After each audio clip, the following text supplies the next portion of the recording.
Se eu, como magistrado, tenho uma cautelar que vai ser bem fiscalizada, se eu tenho certeza que eu vou ter um grupo multidisciplinar que vai acompanhar aquela pessoa que foi solta, eu acho que a cautelar cumpre seu papel. Todas essas pessoas que estão encarceradas e quando saem, a secretaria tinha que estar ali para acolher. Vai para onde? Se a gente não resolver dilemas estruturais, se tratando de moradia, de alimentação, de emprego, de lazer, uma vida digna, né? Acho que nada mais do que uma vida digna. Se a gente não der dignidade às pessoas, a vida das pessoas vai ser disputada pelo crime. Quando a gente fala em prisão no Brasil, nós estamos falando de um instituto que aparece como instrumento oficial do Estado, né, como sanção oficial do Estado, no pós-abolição. Você buscar os espaços de poder, e aí eu falo do Ministério Público, falo da Defensoria, os espaços de poder ainda são ocupados por homens brancos.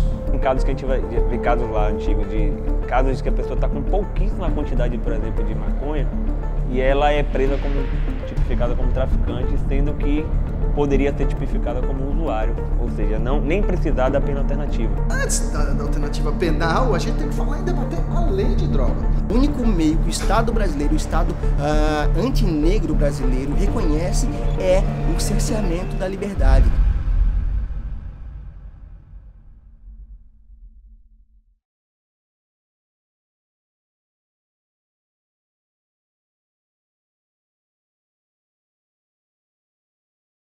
Quem são essas pessoas que estão encarceradas? E por que ainda nesse caráter provisório?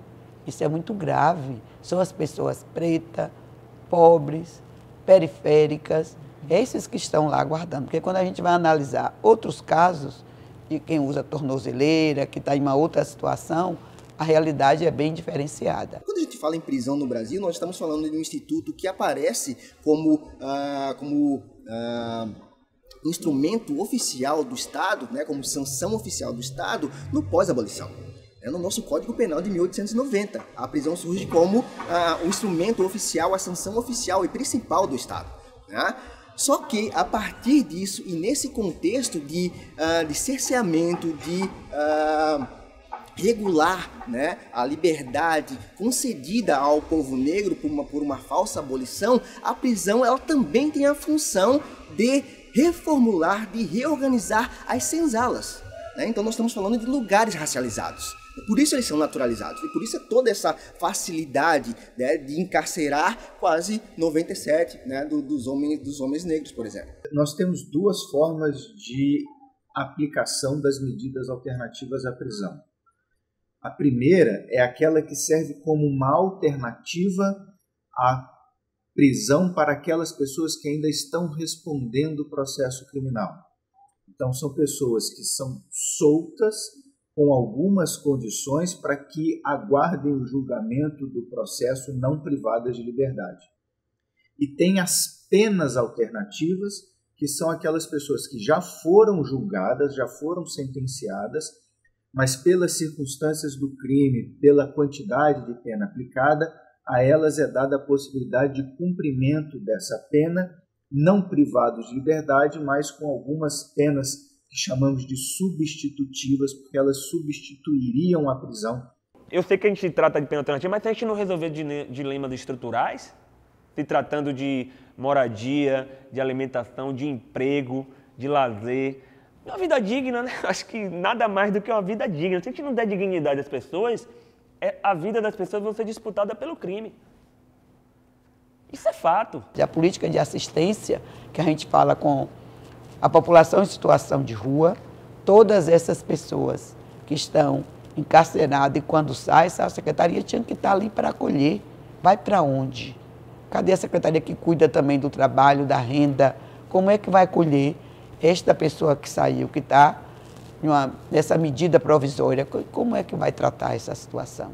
Não tem como. Então, é isso que a gente precisa cobrar do município. O judiciário acaba sendo usado por quê? Porque o judiciário o termo não é muito bonito, mas é alimentado, né? Quem traz essas pessoas para serem julgadas, e principalmente pela lei de drogas, a polícia, e a polícia faz parte dessa estrutura de poder. Se você buscar os espaços de poder, e aí eu falo do Ministério Público, falo da Defensoria, os espaços de poder ainda são ocupados por homens brancos. Eu sou coordenador, olha só o meu perfil. A gente aqui na Defensoria Pública está tentando mudar isso, colocando cotas, tá? Agora, nos últimos 2 concursos. A Defensoria Pública tem um papel de contestar, né? Papel histórico de ser um contrapoder. O que eu acho que faz diferença na possibilidade de aplicação é a qualidade da fiscalização dessa cautelar. Então, se eu como magistrado tenho uma cautelar que vai ser bem fiscalizada, se eu tenho certeza que eu vou ter um grupo multidisciplinar que vai acompanhar aquela pessoa que foi solta para que ela cumpra as cautelares e principalmente para que ela seja abduzida para perceber que existe uma vida fora do crime e com isso ela não volte a delinquir, eu acho que a cautelar cumpre seu papel. A lei de drogas, ela acaba deixando brecha para que a decisão judicial não seja uma decisão calcada necessariamente na quantidade de que foi apreendida a pessoa. Então, a interpretação, porque tem casos que a gente vai ver casos lá antigos, de casos de que a pessoa está com pouquíssima quantidade, por exemplo, de maconha, e ela é presa tipificada como traficante, sendo que poderia ser tipificada como usuário, ou seja, nem precisar da pena alternativa. Então, acho que uma boa prática é, a partir do contexto, compreender melhor a história de vida dessa pessoa e colocar uma medida alternativa que não seja tão pesada. Eu acho que não tem necessidade de estar mensalmente lá assinando. Tem casos lá, bons casos, que chegavam de trimestral, ou de 2 em 2 meses para assinar, 2 em 2 meses, 3 em 3 meses. Mensalmente fica oneroso. Todo ano o transporte sobe em Salvador, todo ano no país todo está subindo o preço da passagem. E isso vai corroendo de uma galera que às vezes está fazendo, mas não tem nem emprego, porque cumprindo a pena alternativa tem dificuldade de conseguir um trampo.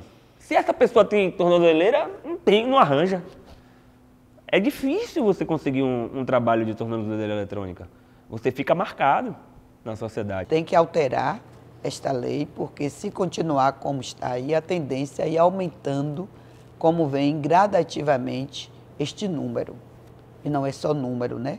São pessoas que estão por trás deste número, são famílias, isso tem impacto em uma família como um todo. Porque quando um jovem desse, ou qualquer uma pessoa, que como não tem ainda essa política de forma bem definida e regulamentada, como a gente fala assim, dizer a quantidade, para onde é que vai, se isso não acontece, o que é que a gente vê o resultado? São prisões arbitrárias também. Quando a gente pensa, por exemplo, em crimes raciais, né, cometidos por pessoas brancas, né, a gente vê como o abolicionismo já existe.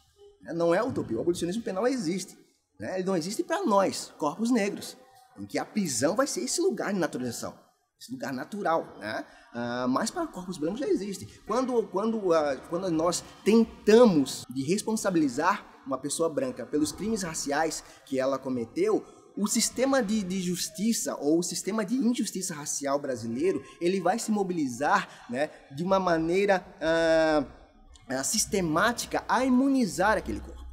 Antes da alternativa penal, a gente tem que falar em debater a lei de droga. Com todo o respeito a quem defende essas alternativas penais, você, simplesmente, uma mulher, eu não vou colocar ela na cadeia, mas vou monitorar ela, vou botar ela dentro de casa, com 3 filhos menores, que ela tem que levar para o médico. O que é isso, se não uma prisão? Eu só não estou gastando dinheiro do Estado. O único meio que o Estado brasileiro, o Estado antinegro brasileiro reconhece é o cerceamento da liberdade, é a retirada, né, da liberdade desses corpos. E aí, de novo, a prisão aparece como principal instrumento de controle. E aí mantém a nossa geopolítica mais básica, né?